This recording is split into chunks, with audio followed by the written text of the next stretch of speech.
Oi, pessoal, sejam muito bem-vindos ao nosso primeiro episódio do Fabi Convida.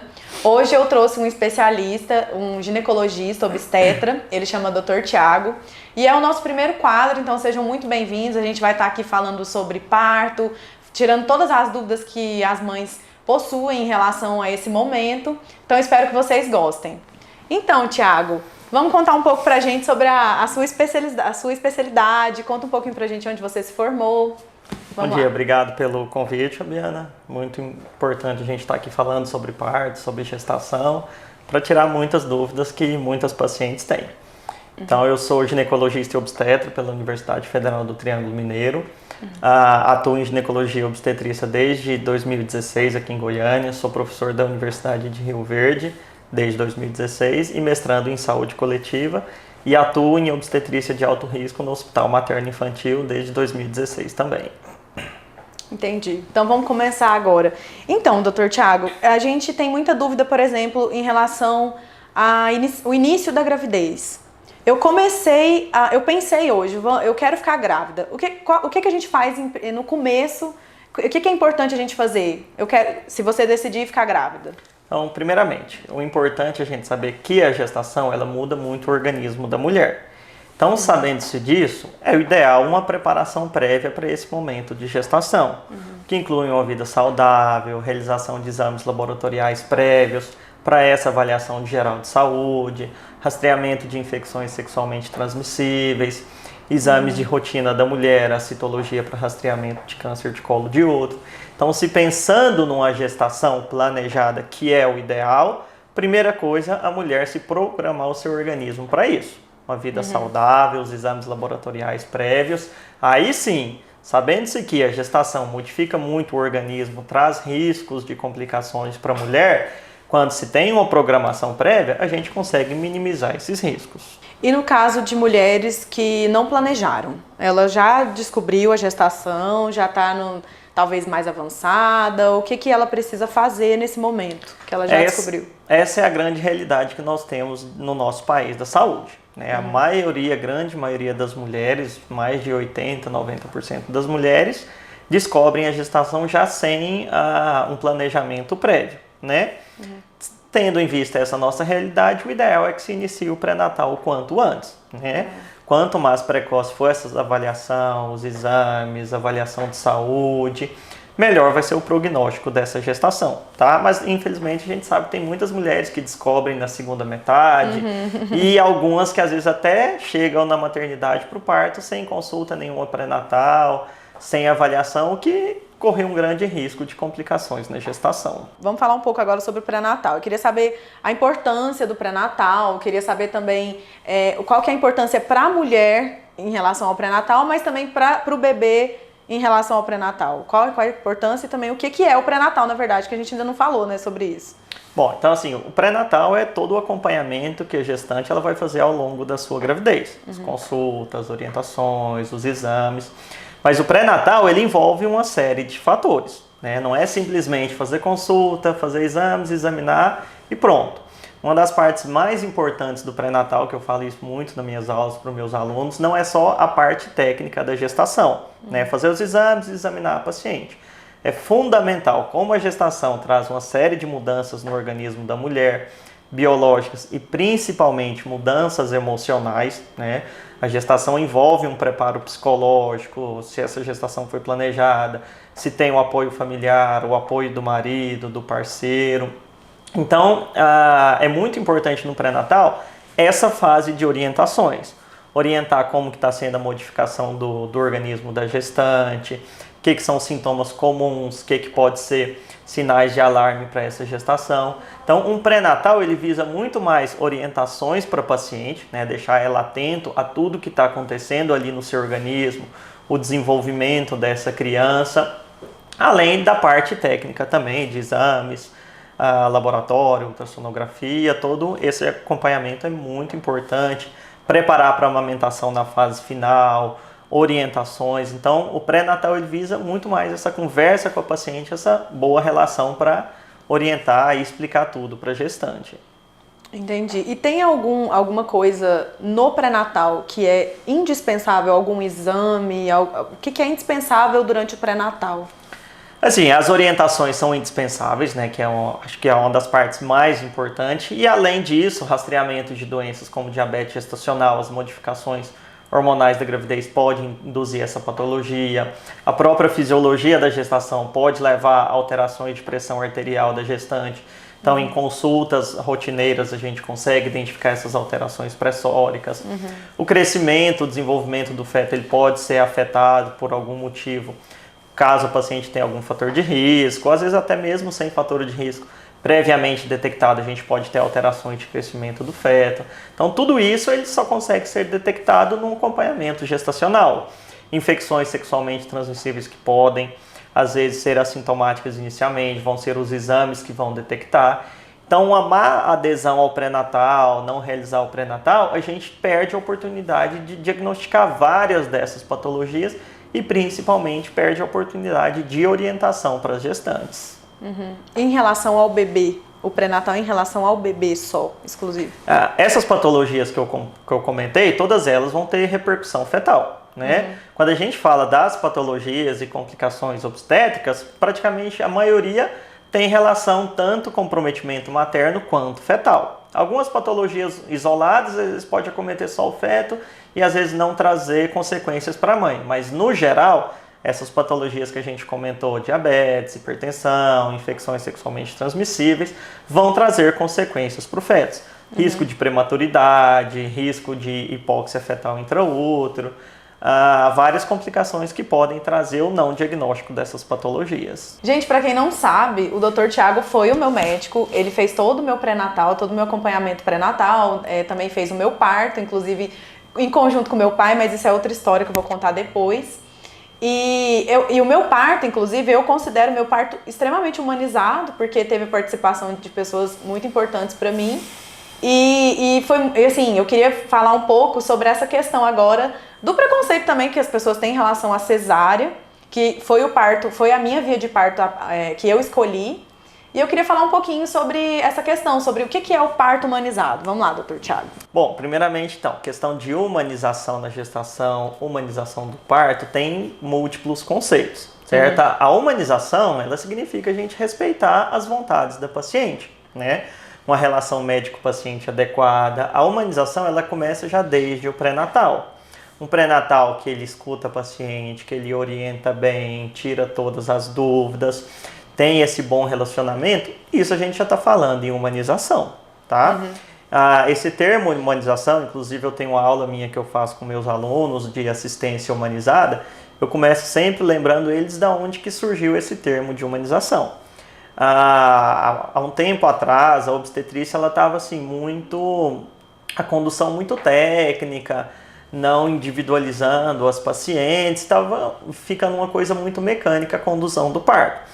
E aí que começou a surgir os estudos, acompanhamento, e passou-se a gente adotar esse termo de humanização do parto, que é resgatar esse papel central da mulher na gestação, porque muitas vezes fica levando só para o lado técnico e esquece da parte humana, da né? parte humana da mulher, dos seus medos, dos seus anseios na gravidez, as suas preocupações, medo de determinada via de parto. Então a humanização começa com isso, essa conduta adequada, orientações, entender as vontades da paciente, esclarecer para ela todos os possíveis riscos, benefícios de cada via de parto e, em conjunto com a paciente, tomar as decisões sem talvez querer privilegiar só as vontades do médico. Começa por aí essa assistência humanizada.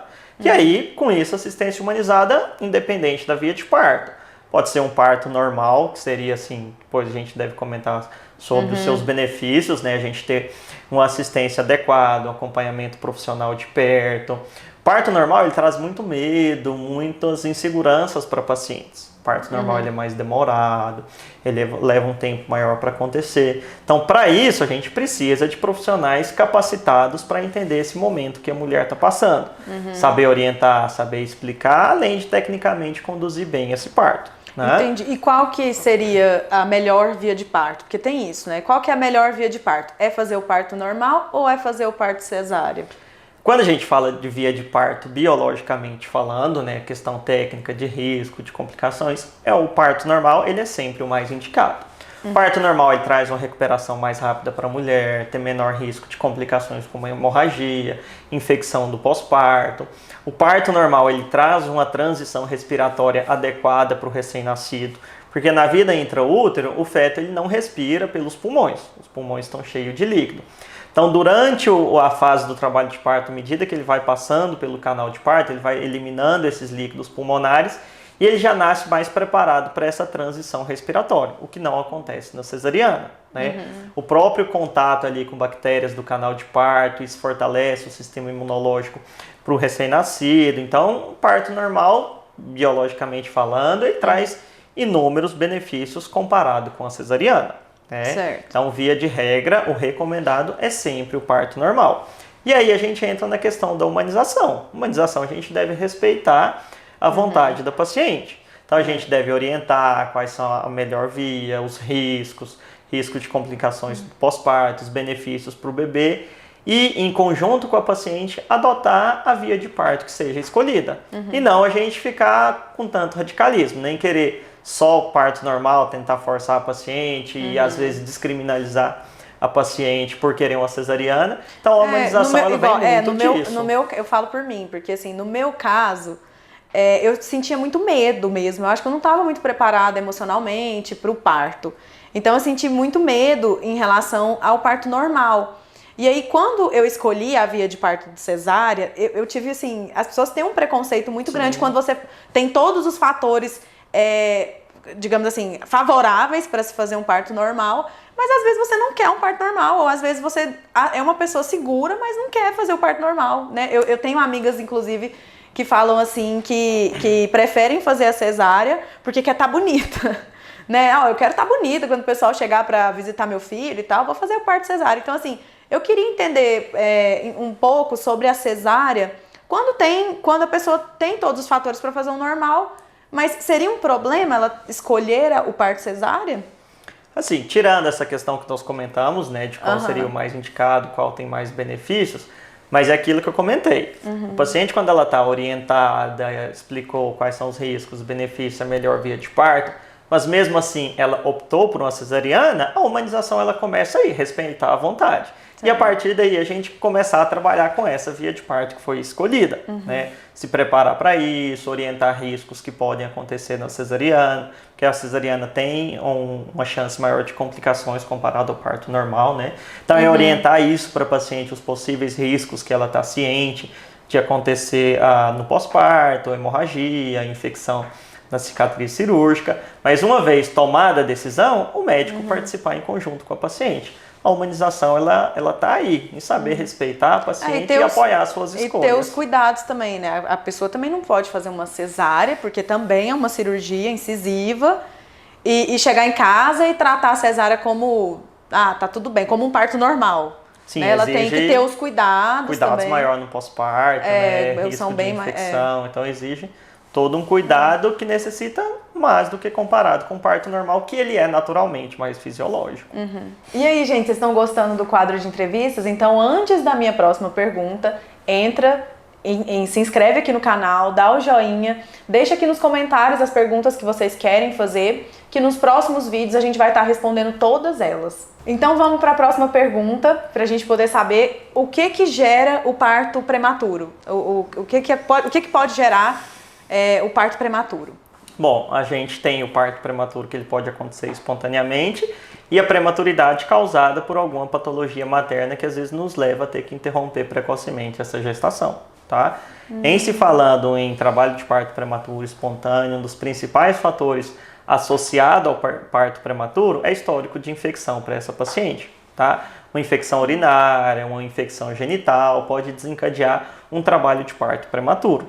Daí a importância do pré-natal, exames de urina que vão rastrear essa infecção que é muito comum e que pode desencadear um parto prematuro, tá? E as demais causas de prematuridade, patologias maternas, se elas não forem adequadamente conduzidas no pré-natal, um diabetes bem conduzido, uma hipertensão bem conduzida, Quando essas doenças estão descompensadas, às vezes eu posso ter indicações de ter que interromper precocemente essa gestação, que seria uma outra causa de parto prematuro. O que deve ser feito quando acontece esse parto prematuro? Assim, quando a mãe sente que vai ter o neném na hora errada, o que ela tem que fazer? Tá inicialmente, pacientes que tenham contrações, que às vezes tem algum sinal infeccioso, chega pra gente na emergência, na maternidade com contrações, a depender do estágio que esteja a evolução desse trabalho de parto prematuro, a gente ainda consegue pesquisar a causa e tratar, em se tratando de uma infecção, e inibir esse trabalho de parto. A gente tem critérios a se seguir até quando a gente pode inibir um trabalho de parto prematuro. E nessa situação a gente está preparada para receber esse recém-nascido prematuro. Um hospital que tenha assistência especializada com UTI neonatal, porque caso a gente não tenha sucesso na inibição de um parto prematuro, é importante ter uma assistência adequada para esse recém-nascido. E assim, como que eu identifico que eu entrei em trabalho de parto? Porque no primeiro filho eu acho que é bem mais complicado, você entender que você está em trabalho de parto, né? O sinal que a paciente ela vai sentir em relação a sintomas de trabalho de parto são contrações, tá? Contrações são comuns na gestação, a partir de 30 semanas, 32, é natural que a paciente ela comece eventualmente a sentir contrações, a barriga ficando dura, mas isso é bem distante uma da outra. Então, um sinal que a gente tem que ficar atento, que a gente orienta as pacientes de trabalho de parto prematuro, quando essas contrações começam a ficar mais intensas. Mais próxima uma da outra, é hora de procurar atendimento médico, ser examinada para identificar se realmente eram contrações que são comuns de acontecer ou se está tendo uma modificação ali no colo do útero, dilatação e realmente seja um trabalho de parto prematuro. E assim, a questão do nervosismo, porque a gente escuta muito isso quando a gente está grávida. Ai, você vai acabar ganhando esse menino antes da hora, você tem que ficar menos nervosa, né, e tal. Isso pode realmente gerar o parto prematuro? Ou não tem nada a ver? É aí que vem a importância do pré-natal, tá? Só assim, essa questão de ansiedade, nervosismo em si, isoladamente, não teria tanta relação com a prematuridade, tá? Então, um pré-natal adequado, fazendo as consultas regularmente, conversando com o obstetra orientando, tirando todas essas dúvidas, orientando o que são contrações, a partir de que idade gestacional é esperado que isso venha acontecer, e isso diminui toda essa ansiedade da paciente, né? Então, a paciente que ela está com pré-natal bem conduzido, aí a gente volta a falar de humanização, mas uma assim, boa eu assistência. falo mais nessa questão externa, sabe? Fora o pré-natal, claro, mas uma questão externa mesmo, às vezes, sei lá, ficou nervosa porque não comeu, sabe? Questões externas, assim, corriqueiras do dia a dia. O nervosismo, né, aquele estresse na maternidade, ele pode causar, rompeu minha bolsa porque eu fiquei muito nervosa, meu coração acelerou, e aí isso pode realmente gerar um parto prematuro ou isso é mito? Não, isso isoladamente não vai ser responsável por um trabalho de parto prematuro, não. Né? Claro que muitas pacientes chegam na emergência com essas questões, com esse medo, com essa ansiedade, mas depois que a gente examina, orienta a paciente, tranquiliza, a gente consegue amenizar esses fatores. Vamos entrar um pouco agora sobre a questão da medicação, porque nós grávidas não, porque eu não tô grávida, né? Mas assim, quando a gente tá grávida, a gente tem muito esse medo de, será que eu posso tomar tal coisa? Às vezes uma dorzinha de cabeça, a gente tem essa resistência em relação aos remédios, e às vezes tem gente que até toma sem poder. Então vamos falar um pouquinho das medicações na gravidez, por que tem tanto esse risco de tomar remédios que não podem ao longo da gestação? Na verdade, assim, não é muito grande a quantidade de medicações que às vezes são totalmente contraindicadas na gestação, né? Quando a gente fala desses sintomas comuns, uma dor de cabeça, uma cefaleia tensional que é frequente na gravidez, ou às vezes uma dor abdominal, embaixo do ventre, pela distensão do útero, são sintomas normais que analgésicos simples que são liberados para a gestação podem ser utilizados, né? Por isso que o ideal assim, é um acompanhamento pré-natal adequado, orientação com o seu obstetra, para avaliar a questão de que são medicamentos que são liberados ou não na gestação. Entendi. E, por exemplo, ingeriu o medicamento que não podia. O que eu faço agora? Assim, se bem que tem que acontecer alguma coisa para eu procurar um médico, ou sei lá, porque às vezes você toma, você não sente nada. Assim, e aí? É muito relativo, né? Quando a gente fala de alguma possível medicação que seja contraindicada, seria mais relacionada a possíveis malformações para esse feto. Isso, o risco maior disso acontecer é no primeiro trimestre, quando a gente tem um desenvolvimento ali de todas as estruturas desse feto, né? No geral, assim, uma vez que se tiver ingerido alguma medicação, algo que seja contraindicado, o acompanhamento obstétrico adequado, acompanhamento com as ultrassonografia para avaliar o desenvolvimento desse feto. Então, seria basicamente esse acompanhamento. E o risco para a mulher? Tem algum risco em relação à mulher? Porque em relação ao feto a gente já viu que tem bastante. Né? Aí depende muito de qual medicação que está falando. No geral, assim, a gente não tem tantas complicações para gestante. Aí depende especificamente de qual medicação foi ingerida, né? Que a gente tem inúmeras. No caso, tem mulheres também que já fazem algum tipo de tratamento, né? Algum tratamento psicológico, essas coisas. Então, elas já tomam um remédio controlado. Quando elas entram na gestação, como que ela reage? Como que ela pode fazer em relação a isso? Bom, daí a importância do acompanhamento precoce, essas mulheres que têm algumas patologias e usam medicações crônicas, ter essa avaliação prévia com o obstetra e o seu especialista, né? Que a depender de qual seja essa medicação, realmente algumas têm contraindicação mesmo no primeiro trimestre, precisa trocar medicação, ajustar doses. Então, nesses casos, o acompanhamento obstétrico e com o psiquiatra, por exemplo, é de suma importância para avaliar quais medicações seriam ou não liberadas durante a fase da gestação. Mas teria como manter o tratamento, assim, Sim, ou não? com certeza. Ainda mais porque doenças psiquiátricas, depressão, ansiedade, transtorno bipolar, uma vez não tratada, interromper o uso das medicações, tem um risco maior de agravamento na gestação e também no pós-parto.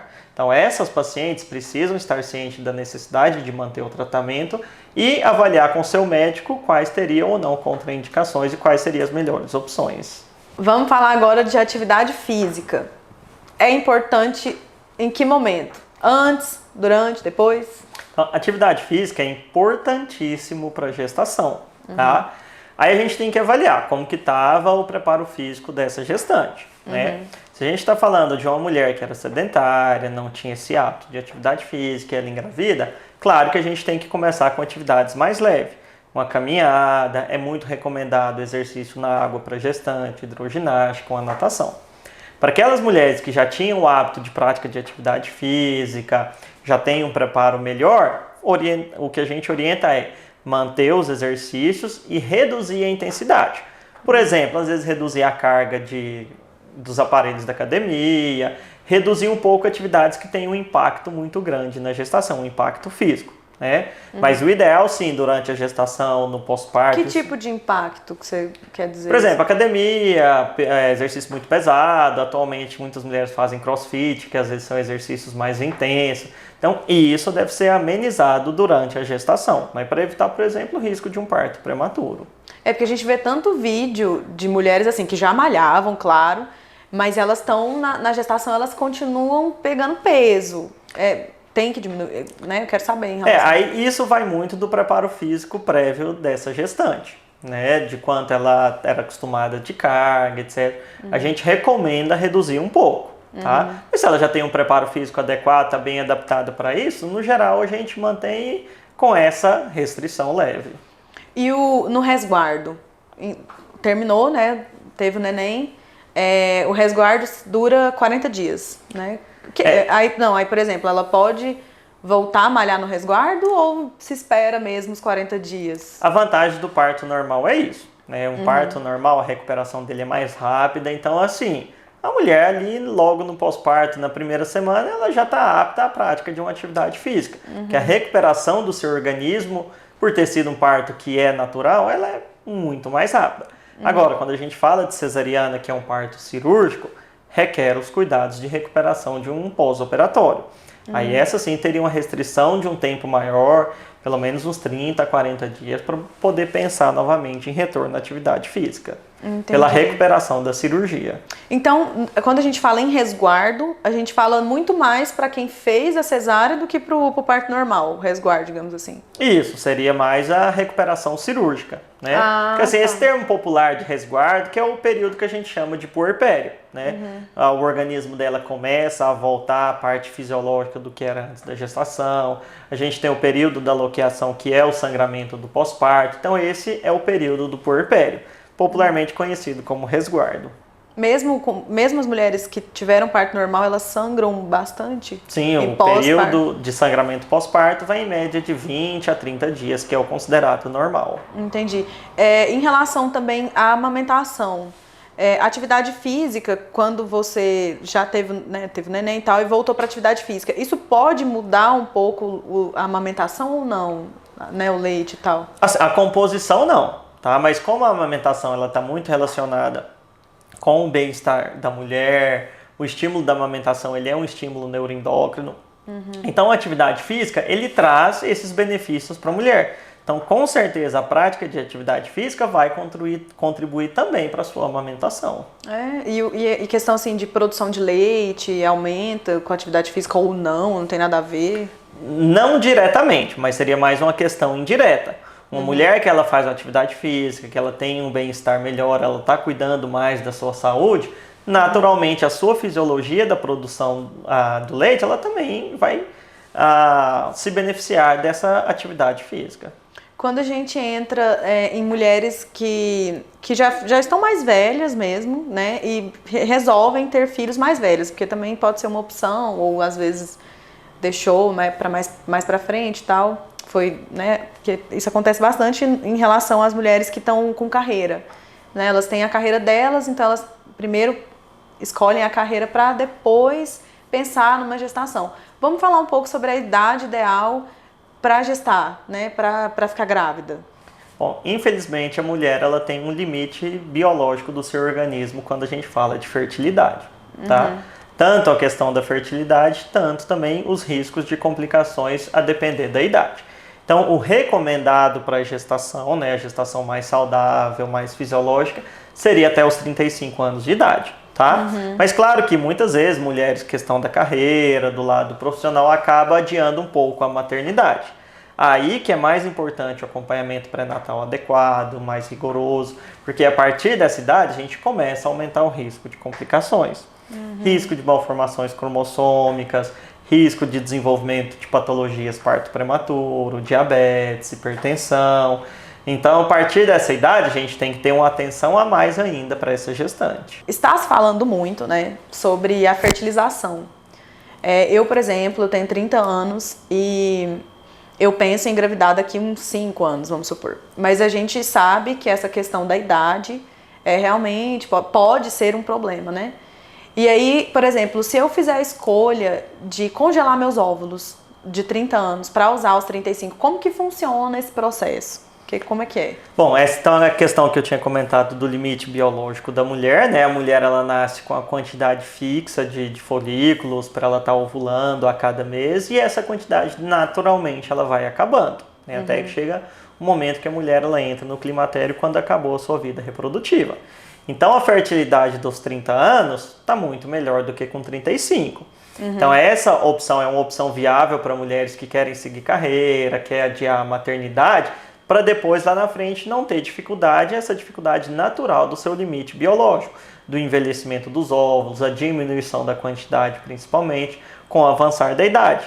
Então a mulher que quer congelar aí mais jovem, por volta dos 30 anos, e pensando na maternidade posteriormente, melhora a sua chance de fertilidade, né, de sucesso na gestação, porém a questão da idade avançada, e isso não tem interferência, né? Mesmo que ela congelou os óvulos, mas vai engravidar aos 38, 40, etc., vai ter os riscos obstétricos inerentes a essa idade. Vamos falar agora um pouco sobre a amamentação. Tem mulheres que conseguem, tem mulheres que não conseguem amamentar. Por quê? A amamentação, às vezes, é uma questão que é meio esquecida durante o pré-natal, né? Eu tinha uma aula só de amamentação, que às vezes é um tema que às vezes é mais o pediatra que fala sobre amamentação com a mãe, mas é importante, o obstetra ele já conduzia a questão da amamentação já desde o pré-natal. A amamentação ela não começa depois que o recém-nascido nasceu. A mama da paciente a gente tem que examinar, avaliar como que é a anatomia dessa paciente, para a gente poder avaliar possíveis dificuldades que ela pode ter ali na amamentação. Principalmente as mães de primeira viagem, né? O mamilo ele é muito sensível, então se a gente não tiver uma preparação durante o pré-natal, orientar como que ela vai preparar esse mamilo dela, depender das variações anatômicas, ela naturalmente vai ter dificuldades para amamentação ali nas primeiras semanas de vida. E esse período é crucial, às vezes, para a mulher conseguir manter a amamentação, ou às vezes ali, dependendo dessas dificuldades, pode ser uma das causas de desmame precoce. Então, no pré-natal, quando a gente orienta, prepara, examina a mama da paciente, conversa com ela a respeito das modificações anatômicas, a gente já vai preparando para ter um sucesso maior ali no período do pós-parto. E principalmente conversar com o paciente em relação aos benefícios do aleitamento. O aleitamento é um investimento muito grande na saúde do seu filho. Então, a mulher que ela está bem orientada, que ela está ciente desse benefício, obviamente ela vai persistir no seu aleitamento, independente das dificuldades que podem acontecer, que serão inúmeras, principalmente nas mulheres, nas mães de primeira viagem, que têm a tendência a ter a mama mais sensível. Nos primeiros meses ali pode machucar com a força da sucção do recém-nascido. Então, se a gente já tem essa preparação lá desde o pré-natal, a gente tem um sucesso maior do aleitamento. E em relação à idade, por exemplo, quanto tempo, qual que é o ideal para se amamentar o bebê? Então, o recomendável é o aleitamento materno exclusivo durante os primeiros 6 meses, tá? O leite materno ele fornece todos os nutrientes, vitaminas e principalmente a imunidade que é passada da mãe para o seu recém-nascido.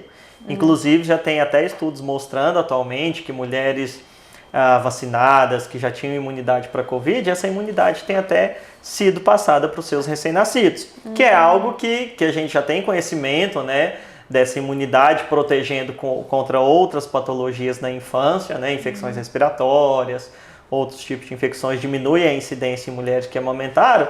Então, essa questão do Covid já era mais ou menos esperado que isso também pudesse, essa imunidade, passar para o leite materno. Então, por isso que eu falo que é um investimento muito grande na saúde da criança, a amamentação. Então, exclusivo até o 6º mês, a partir do 6º mês começa a introdução alimentar e recomenda-se manter esse aleitamento até em torno de 2 a 3 anos. Nessa fase, o ideal é que venha a fluir de maneira natural, né? Eventualmente, às vezes uma mulher precisa trabalhar, as questões do dia a dia, às vezes ela acaba, às vezes por algum motivo, necessitando interromper precocemente.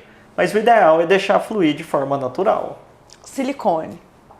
Não. Amamenta ou não? Amamenta sim, não interfere, não diminui a produção.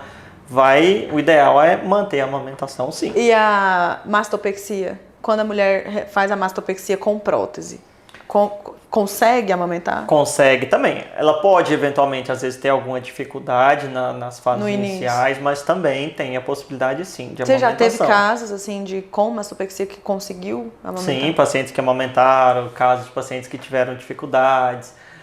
É muito importante apoio, auxílio em bancos de leite. Atualmente a gente tem profissionais consultoras de amamentação que auxilia junto com o médico as pacientes. Quando a gente fala da questão da dificuldade para amamentar, ela é mais relacionada à pega ou ela é mais relacionada à produção de leite? Que a mulher produz ou não leite? O que é? No início, principalmente mães de primeira viagem, pode ter dificuldade em questão da técnica, da pega adequada, e uma má pega para o recém-nascido pode levar a fissuras, traumas ali no mamilo da paciente. Isso é um fator que pode dificultar a amamentação.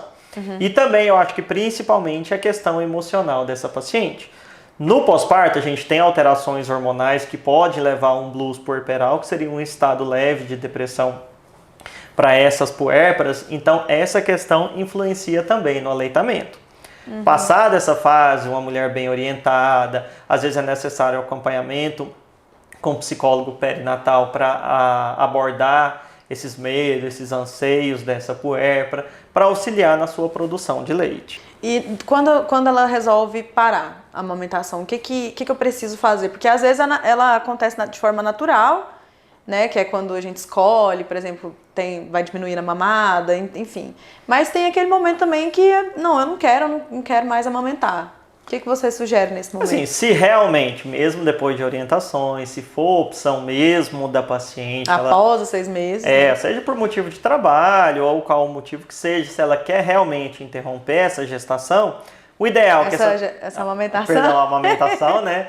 O ideal que seja reduzindo, né, gradativamente, mas se ela quer algo mais rápido, existe sim medicações para cortar de uma vez essa produção do leite. E tem risco para a mulher essa medicação para cortar o... Não, riscos não. Assim, a gente sabe que a amamentação ela traz benefícios para a mulher, né? Então, a partir do momento que ela interrompe precocemente a sua amamentação, ela está perdendo esses benefícios. Qual que é a melhor forma de não engravidar novamente, para quem não quer, né? Para quem não quer engravidar? E na verdade não é nem só para quem não quer, né? A contracepção, a gente tem que conversar sobre isso no pós-parto para paciente, porque engravidar muito precocemente no pós-parto traz risco maiores de complicações, né? Então, o ideal recomendado é um intervalo no mínimo de 2 anos entre uma gestação e outra, tá? Então, Por quê? Por quê? Sim. É por organismo mesmo? Para recuperação do organismo. Igual a gente já tinha comentado, a gestação, ela modifica todo o organismo da paciente. E no pós-parto, essas modificações, elas vão voltando gradativamente, né? Tem a questão da amamentação nesse período. Então, por isso que o intervalo seguro entre uma gestação e outra seria de pelo menos 2 anos, tá? Entendi. E aí que entra a importância da contracepção. Logo no pós-parto, né, aquela mulher que ela está amamentando, está em aleitamento exclusivo, a gente dá preferência para contraceptivos de progesterona, tá? E é muito importante também, pensando-se nesse intervalo de gestação, a gente pensar em métodos de longa duração, que seria, por exemplo, o DIU, tá? Então, para a gente ter sucesso nesse intervalo de gestação, porque às vezes a gente sabe que às vezes mulheres esquecem o anticoncepcional, não toma de forma adequada, e aí vem o risco de uma gestação não planejada. Então, o DIU, por ser um método de longa duração, não precisa da paciente ficar lembrando, depois que ele está inserido, a gente tem uma boa garantia de segurança de se evitar a gestação nesse período de 2 anos. Então, é muito bom, recomendado esse método. O DIU, ele é acessível? Ele é um contraceptivo acessível ou não? Sim, o SUS tem liberação de DIU. Atualmente, as maternidades, inclusive, têm oferecido o DIU logo no pós-parto imediato, justamente com esse objetivo de reduzir os índices de gestações não planejadas e gestações com intervalo muito curto entre uma e outra. O DIU, o ideal, é porque tem o DIU hormonal e tem o que é sem hormônios, né? Para quem tá no puerpério, qual que seria o ideal desses dois? Vai muito da gente conversar com a paciente, tá? Cada DIU tem a sua característica, o DIU hormonal, o DIU de cobre, a gente orienta para o paciente quais são as características de cada um desse método, tá? Ambos a gente pode realizar no pós-parto, não tem contraindicação nessa fase do puerpério, tá? Então vai muito da individualidade de cada paciente, qual método que ela vai preferir, por questões de efeitos colaterais que cada um deles pode ter, os benefícios que cada um pode trazer. Então a gente conversa isso com a paciente para poder adotar o método de escolha que ela vai preferir. É possível a gravidez com o DIU? É muito raro, certo? Mas nenhum método contraceptivo, nem mesmo a laqueadura, ela dá 100% de garantia. Entendi. Tá? Mas e o que acontece que a mulher engravida tendo o DIU? É extremamente raro. Às vezes o DIU não está posicionado adequadamente, né? Seria uma das possibilidades de falha. Mas assim, essa pequena porcentagem, às vezes mesmo com toda a técnica adequada do DIU, existe esse risco. Mas ele é extremamente baixo, né? Riscos menores do que 1% de uma falha com um método de longa duração. Dr. Thiago, eu quero agradecer muito a sua presença aqui no nosso primeiro episódio. Muito obrigada mesmo pela seriedade, por ter respondido todas as perguntas. Eu espero que você volte no nosso Fabi Convida. E muito obrigada mesmo por ter vindo. Eu que agradeço, né, a oportunidade da gente estar conversando sobre gestação, sobre parto. Sempre que possível estarei à disposição para novas dúvidas que podem surgir entre as suas seguidoras. Pessoal, eu quero agradecer muito a presença de vocês aqui no canal. Eu espero que vocês tenham gostado do nosso primeiro episódio. Foi falando sobre toda a parte da ginecológica, obstétrica. Gostei muito de estar falando, de estar passando essa informação para vocês, porque foram dúvidas que eu tive muito ao longo da minha gestação. Então eu senti essa necessidade da gente trazer o nosso entrevistado aqui. Eu vou deixar aqui embaixo todas as informações dele, caso vocês queiram entrar em contato com o Dr. Thiago. Então, muito obrigada pela presença e vem acompanhando, porque ainda tem muito vídeo pra gente falar sobre muita coisa de mãe.